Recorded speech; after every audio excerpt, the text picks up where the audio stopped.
¿Qué tal? Buenas tardes a todos. Es un placer y un privilegio poder estar compartiendo nuevamente la palabra del Señor con todos ustedes, con la iglesia. Gracias por conectarse, por estar ahí siempre cada domingo. Y bueno, ya comenzamos con lo que Dios tiene preparado, que Dios me habló en esta semana. Estuvo tratando este tema que quiero compartírselo. Así que antes de orar, avisarte de que próximo domingo vamos a estar haciendo la Santa Cena, así que anda preparando tu copita, tu pan para que podamos celebrar juntos la Santa Cena el próximo domingo en el horario de siempre, en la transmisión de YouTube. Seguramente le vamos a ir avisando a cada uno por el cel, un mensajecito y demás, también por el Facebook de la iglesia, así que prepárate para eso, prepárate para lo que va a ser el próximo domingo. Y bueno, sin más, vamos a comenzar orando, así vemos lo que Dios tiene preparado a través de su palabra. Padre Santo que estás en los cielos, te quiero dar las gracias, Señor, por este domingo, por poder estar en este primer día de la semana teniendo un tiempo contigo, sabiendo que tu palabra es la que nos edifica, la que nos alimenta, la que nos sostiene. Gracias, Señor, porque tú tienes palabras que van a permanecer, que van a producir frutos. Y hoy, Señor, quiero pedir que todas las personas que puedan estar escuchando, todo oyente, toda persona que pueda estar dispuesta en su corazón a recibir esta palabra, que pueda estar produciendo frutos y que pueda ser de gran utilización para sus vidas. Hoy bendigo a la iglesia, bendigo a cada persona, a cada familia. Hoy te pido que tú puedas estar en medio de todos nosotros, obrando y mostrándonos lo que tiene tu palabra en esta hora. Gracias, Señor, por ser nuestro Dios de la salvación, de la vida. Te adoramos, te alabamos y disponemos todo nuestro ser para que tú puedas hacer tu obra. En el nombre de Jesús. Amén. Bueno, el pasaje que te voy a compartir en esta tarde está en Juan capítulo 10. Van a ser los últimos dos versículos, entonces Juan capítulo 10, versículo 40 al 42. Así que sin demorarnos vamos a buscar, ahí te van a aparecer en pantalla, pero sería bueno que tengas tu Biblia en mano para que puedas ir viendo, porque vamos a ir contextualizando lo que aparece en estos dos versículos. Lo que sí tenemos que entender que este pasajecito que aparece así casi medio escondido en Juan, si vos venís leyendo el Evangelio te vas a dar cuenta que hace como un pequeño corte y algo el Espíritu Santo quiere rescatar de esto que quiero que lo podamos meditar. Entonces, como te decía, es un pasajecito que aparece casi medio escondido dentro del relato de Juan, que aparece casi muy desconexo con el resto del capítulo, pero si bien hay como una aparente desconexión, está todo concatenado, está todo en relación al grueso del capítulo, que gira respecto a un tema que es el rechazo de Jesús de parte del pueblo judío y bueno, Jesús tratando de afirmar su deidad respecto a ello. Así que vamos a leer el versículo 40 al 42. Dice de Juan capítulo 10, y se fue de nuevo al otro lado del Jordán, al lugar donde primero había estado bautizando Juan, y se quedó allí. Y muchos, dice, venían a él y decían, Juan a la verdad ninguna señal hizo, pero todo lo que Juan dijo de éste era verdad. Y termina diciendo el versículo 42, y muchos creyeron en él allí. Ahora, vemos algo que está sucediendo con Jesús, ¿sí? Y aparece el nombre de Juan. Ahora, todo esto podríamos ponerle un punto de inicio para que podamos entender bien la historia de lo que está pasando, donde Jesús se tiene que retirar de Jerusalén porque la cuestión principal que estaba sucediendo era que la religión no podía entender cómo Jesús hacía manifestaciones en contra de las reglas que tenían los judíos en su religión. Y si vamos a situarlo bien, para poder entender un poquito lo que está sucediendo, tendríamos que ir al capítulo 9. Por eso te digo, es importante que estés con la Biblia ahí a mano, medio investigando un poquito lo que está sucediendo. El capítulo 9 te va a encontrar que Jesús va a hacer un milagro, va a sanar a un ciego que era de nacimiento, de la cual se desencadena todo un problemón, no porque Jesús lo haya hecho, sino Jesús vio la necesidad y y sana a este ciego, pero no es ahí el problema, sino en la religión que estaba observando lo que Jesús hacía en el día de reposo. Si nos fijamos, mira, el problema arranca en el versículo 14 del capítulo 9. Dice así: y era día de reposo cuando Jesús había hecho el lodo y le había abierto los ojos. O sea, el problema que le estaba haciendo la religión judía era porque Jesús había hecho un milagro, y mira lo que dice: lo había hecho un día de reposo al lodo. Se sabe que el día de reposo era un día de descanso, pero que sea un día de descanso o un día donde se dedicaba al Señor no implicaba que no se tenga misericordia, que se vea por la necesidad de lo que estaba pasando. Por ejemplo, el ciego de nacimiento, nunca había podido ver, Jesús le devuelve la vista y los religiosos le hacen problema de aquel tiempo. Entonces, como te vuelvo a decir, todo el problema que se viene en el capítulo 10 es por lo que está sucediendo con este milagro que Jesús hace en un día de reposo. Y vos podés fijarte, si nos vamos al versículo 22, que este ciego es expulsado, ¿no? de la sinagoga, de la religión de aquel tiempo. Fíjate cuál es el temor que había, que el versículo 22 dice así: esto dijeron sus padres porque tenían miedo de los judíos, por cuanto los judíos ya habían acordado que si alguno confesase que Jesús era el Mesías, fuera expulsado de la sinagoga. O sea, había ya todo un plan armado que cualquiera que confiese que Jesús era el Mesías, que era el Cristo, que era el enviado de Dios, lo expulsasen. Quizás esto que estaba pasando con respecto al milagro de Jesús en el día de reposo era una excusa dentro de un plan malvado en los corazones de la religión judía. Y fíjate que cuando lo llaman a los padres del ciego, ni los padres lo defienden a su hijo que había recibido la vista, porque tenían miedo, había mucho temor en el pueblo de juntarse con Jesús. Entonces, te vuelvo a repetir, la cuestión principal es que la religión no podía entender cómo Jesús era el Cristo y hacía estas manifestaciones en contra de sus reglas, de sus leyes, de su comodidad. Entonces, si seguís estudiando el capítulo 9, te vas a dar cuenta que después que es expulsado, que el ciego se le planta a la religión y es expulsado, viene a Jesús y bueno, Jesús le declara su deidad, le muestra que él era el Mesías, que era el Hijo de Dios, y dice que le adora al ciego. Pero esto no le cayó muy bien a los fariseos, a la religión de aquel tiempo, sino que aún más se enojan porque vemos que Jesús trata con ellos duramente y en lugar le dice de glorificar a Dios, los tratan como que están ciegos, como que tienen una ceguera espiritual porque no estaban reconociendo que Jesús era el enviado, que Jesús era el Mesías, que Jesús era la solución a todos los problemas del hombre.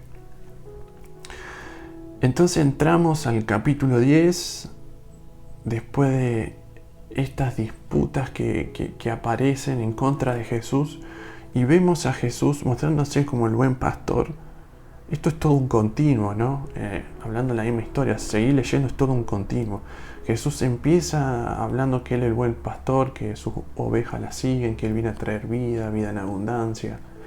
Y vemos que aparece una disensión en los fariseos. ¿Por qué? Porque no aceptaban el hecho de que Jesús era el Mesías, ¿sí?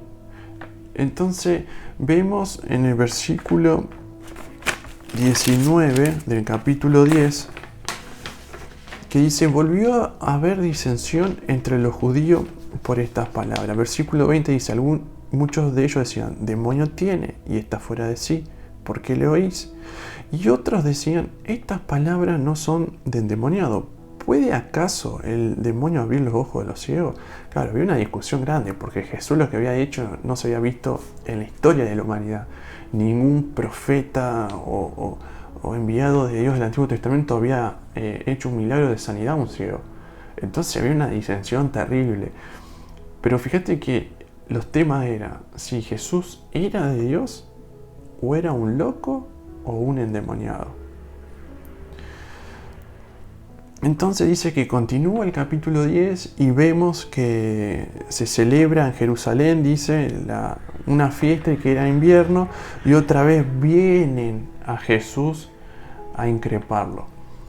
Entonces vemos que el tema sigue en los versículos 24 y 25, dice que los judíos le rodearon y le dicen ellos a Jesús: ¿hasta cuándo nos turbarás el alma? Vos fijate, turbar el alma, o sea, estaban envenenadísimos todos. Si tú eres el Cristo, dínolos abiertamente. Y Jesús en el versículo 25 le respondió: os lo he dicho y no creéis. Las obras que yo hago en nombre de mi Padre, ellas dan testimonio de mí.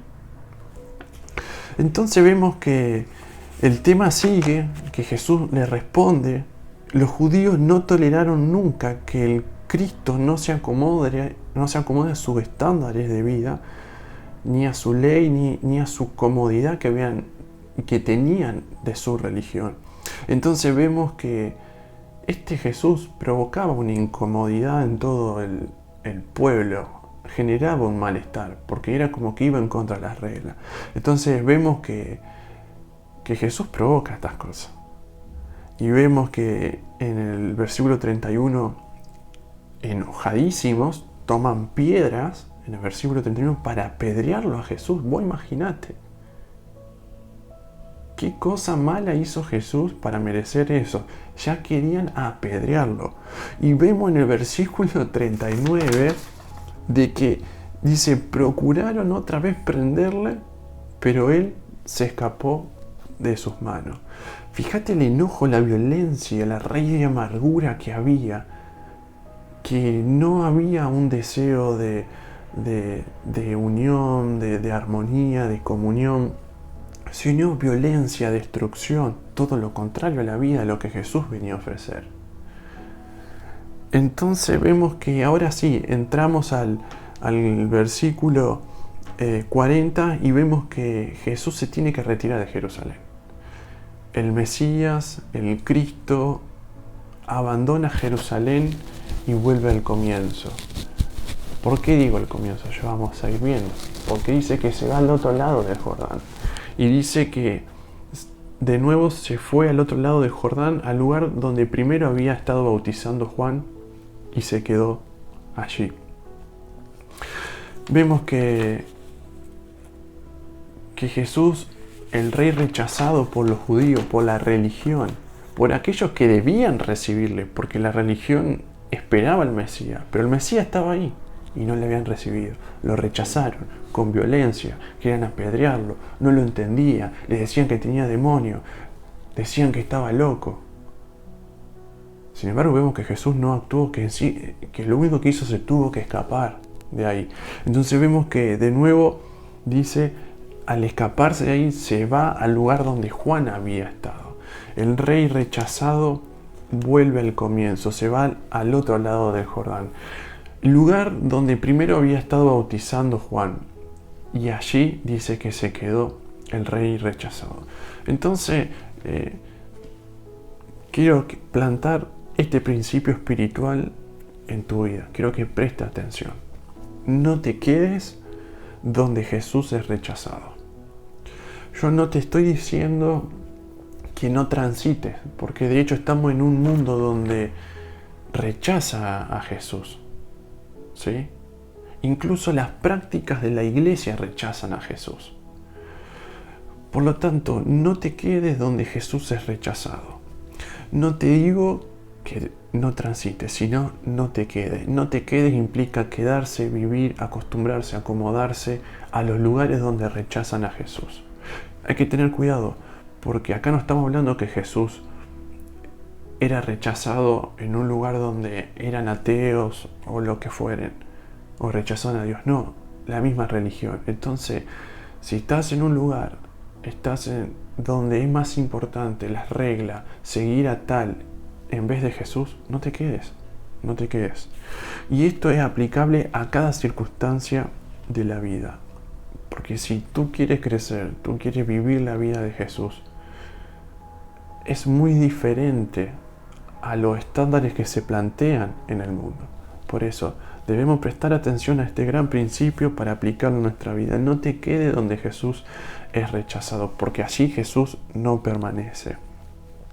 Y vemos que Juan dice, lugar donde primero había estado bautizando Juan y se quedó allí. Juan fue profeta. Juan fue hijo de sacerdote. Juan era aquel que debió seguir haciendo el oficio de su padre, que era sacerdote, porque Zacarías era sacerdote. Por su linaje, por su sangre, le correspondía a Juan seguir lo que su padre era, sacerdote, ser uno de los que rechazaban a Jesús. Pero vemos que Juan fue diferente. Juan debió vestir las ropas finas, elegantes de todo sacerdote, debió comer los manjares de las ofrendas y los holocaustos de los sacerdotes. Porque Dios lo había establecido así en el Antiguo Testamento. Él debía hacer y tener todo lo que correspondía de un sacerdote. Pero vemos que si estudiamos la Escritura y nos vamos a Mateo capítulo 3, versículo 4, vemos que él no vistió, no comió, ni vivió como un sacerdote.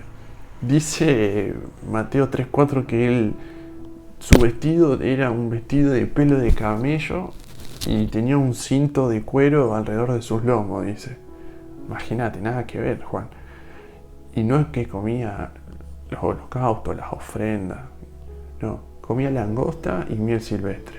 Para muchos quizás habrá sido como algún loquito o algo medio extraño.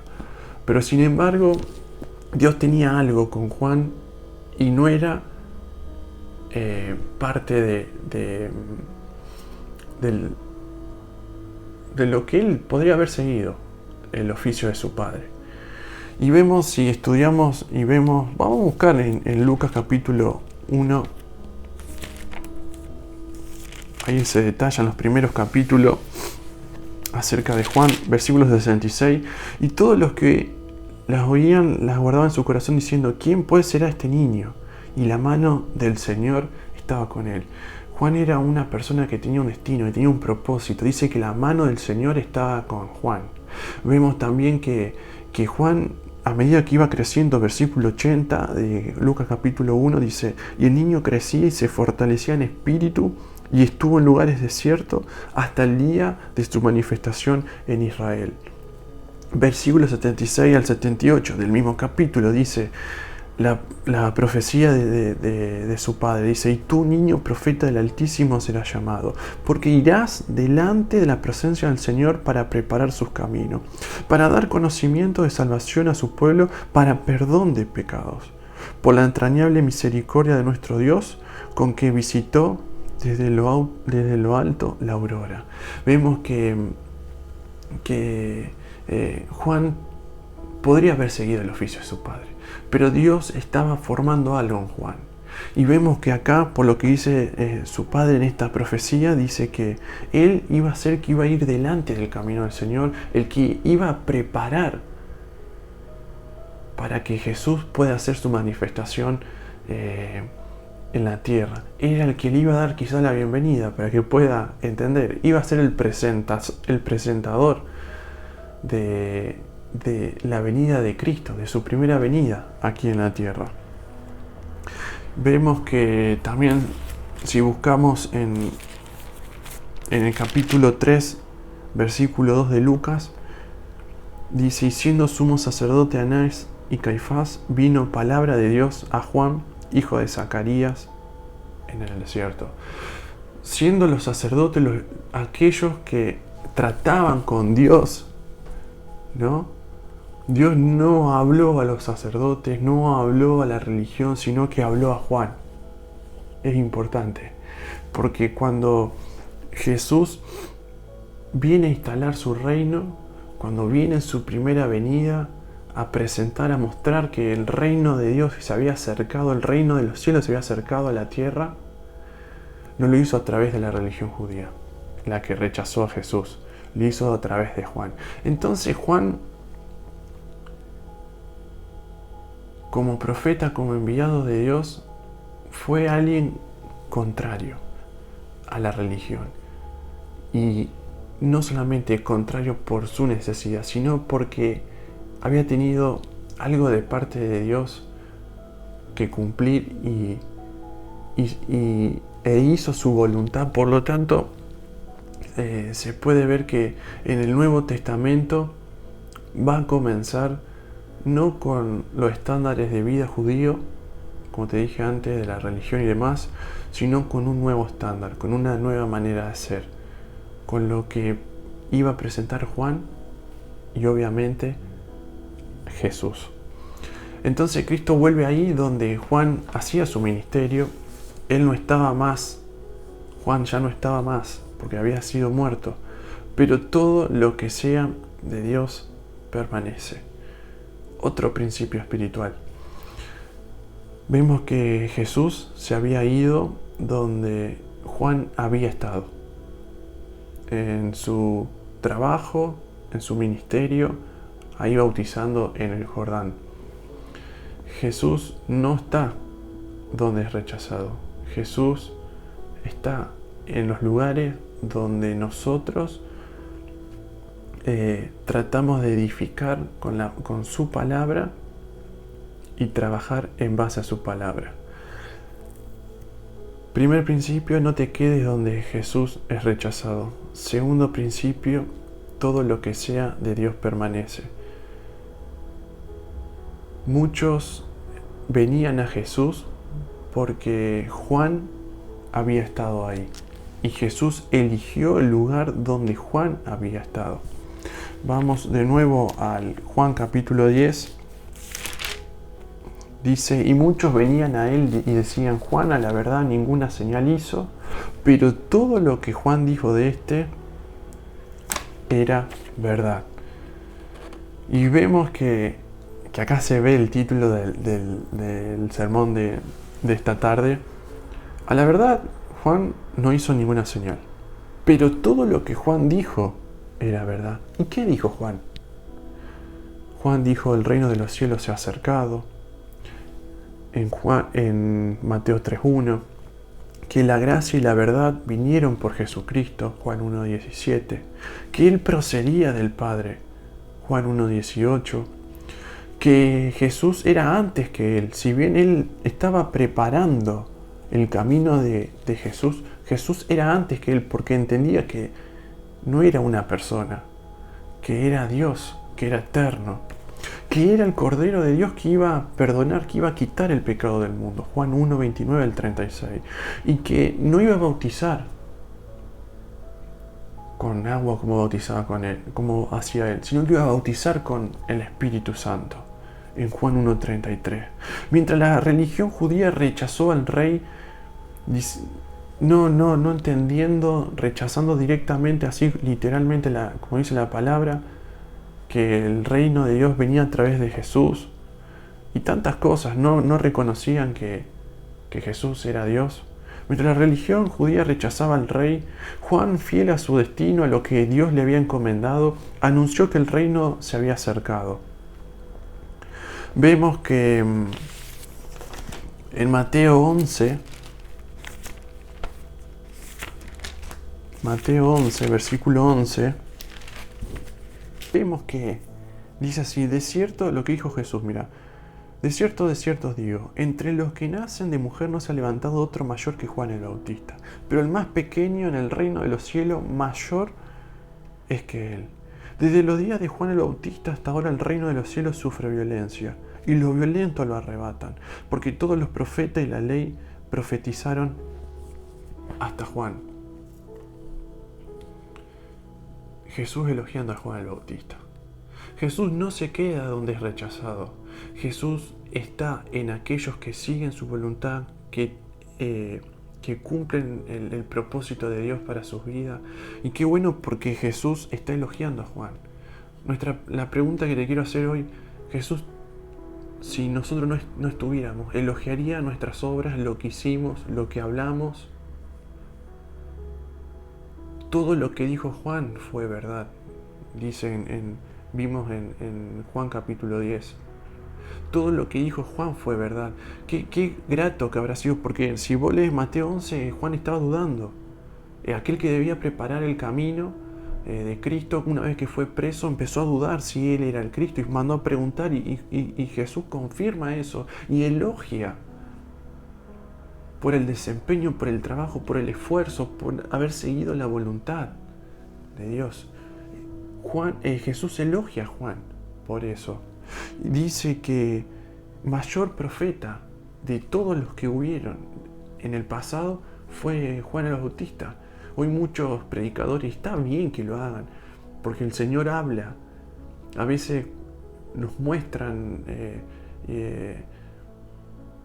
cómo Dios actuó a través de otros profetas, de otros hombres de fe del Antiguo Testamento, pero el mayor de todos fue Juan, porque él preparó el camino para que venga Jesús. Y a veces quizás el más escondido de todos los profetas, pero es el mayor. Y no fue por señales, sino fue por su palabra, por lo que él dijo. Pero mira lo que dice el versículo 11 del capítulo 11 de Mateo. Pero el más pequeño en el reino de los cielos, mayor es que él. Juan presentó, pero no vivió el reino de los cielos. Fue muerto. Él no vivió el Pentecostés. No vivió la llegada del Espíritu Santo a los primeros cristianos. Nosotros, queridos hermanos, querido oyente, somos de esos pequeños en el reino de los cielos. Porque quizás no tenemos una super historia, pero tenemos a Cristo morando en nosotros. Juan iba a bautizar con agua y él anunció que Jesús bautizaría con el Espíritu Santo. Hoy el Espíritu Santo lo tenemos nosotros. Dice que nuestra posición es mayor que la de Juan. ¿No es increíble? ¿No es increíble? Ahora, ¿estás usando tu posición? ¿Te estás dando cuenta lo que somos, lo que representamos ante Dios?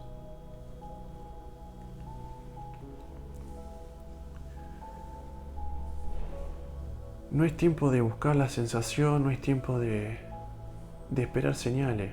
Es tiempo, más ahora, de que procuremos edificar con nuestra voz, con nuestras palabras. Lo que sale de nuestra voz y lo que se escucha a través de nosotros habla de quiénes somos. Por ahí está la frase conocida que somos esclavos de nuestras palabras. ¿Cómo nos están conociendo allí afuera? Como personas que hablan palabras de verdad, como la que habló Juan. Vemos en el Salmo 127, ya para ir terminando, Salmo 27, 127:1. Si Jehová no edificare la casa, en vano trabajan los que la edifican. ¿Sabes por qué lo de Juan permaneció? ¿Por qué Jesús fue a ese lugar? Porque era un lugar donde se hablaba palabras de verdad. La voz de Juan permaneció porque sus palabras venían de la verdad.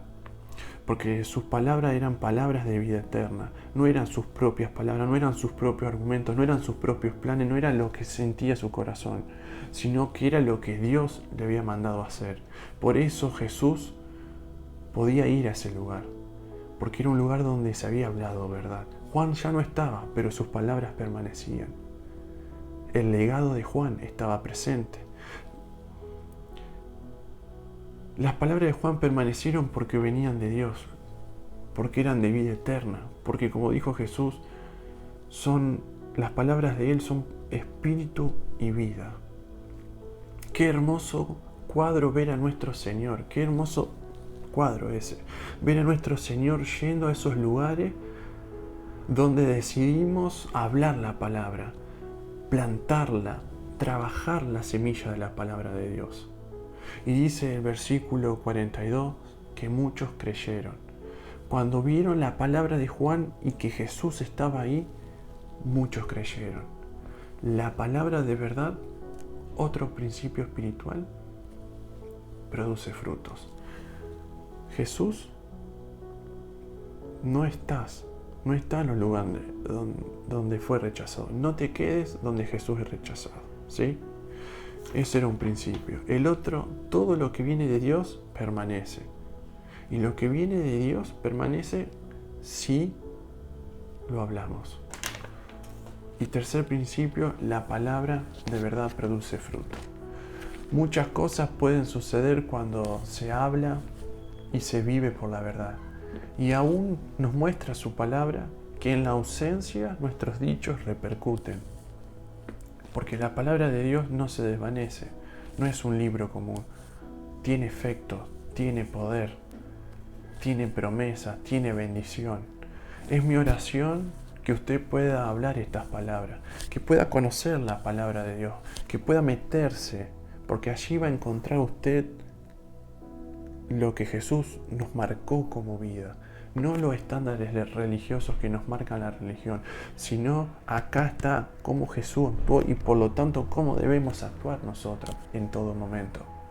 Es mi oración que usted pueda hablar estas palabras, que las pueda conocer, meditar, masticar, para que usted pueda hablar estas palabras de verdad y que aun cuando no esté, lo que usted sembró pueda seguir produciendo vida.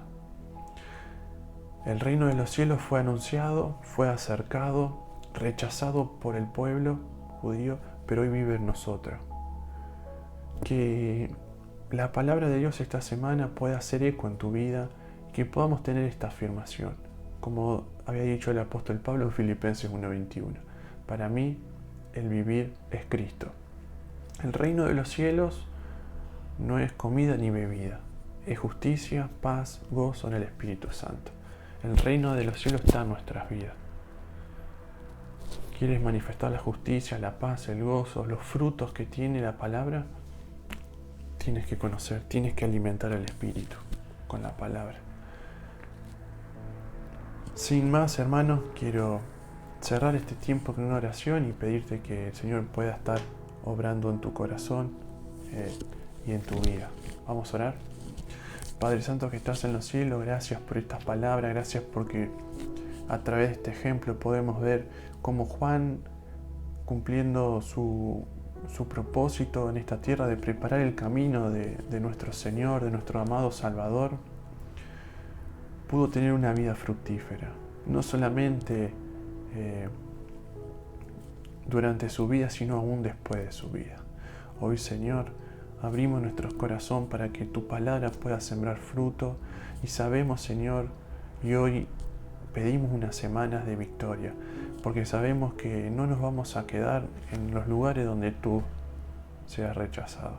Queremos que tú puedas permanecer, que tú puedas poner esas palabras de vida en nuestras bocas, en nuestros pensamientos, que toda decisión que hagamos, que todo lo que podamos emprender en esta semana pueda ser según tu voluntad, según lo que dice tu palabra y no según nuestros pensamientos. Hoy pedimos tu bendición sobre cada familia. Hoy pido para que toda persona que esté pasando alguna necesidad, alguna angustia pueda ser quitada en esta hora en el nombre de Jesús. Hoy pido por todos aquellos que están enfermos para que tú envíes, como dice tu palabra en el Salmo, una palabra y los sanes. Sabemos que hay poder en tu palabra y que tú eres un Dios poderoso. Por eso hoy nos encomendamos a ti, hoy nos encomendamos y tratamos de vivir alineado a tus planes y a tu propósito, porque sabemos que tú eres nuestro Salvador, que tú eres el dador de vida y que eres el dador de vida y vida en abundancia. Hoy, Señor, nos apropiamos de tu obra, creemos que tú eres nuestro Salvador, que tú no solamente moriste, sino que resucitaste, que la vida está en ti y está en nosotros por haber creído en tu palabra. Hoy, Señor, pido que tú bendigas a nuestros pastores, a nuestros líderes, estés bendiciendo a la congregación y que nos dé una semana de victoria. En el nombre de Jesús te lo pido.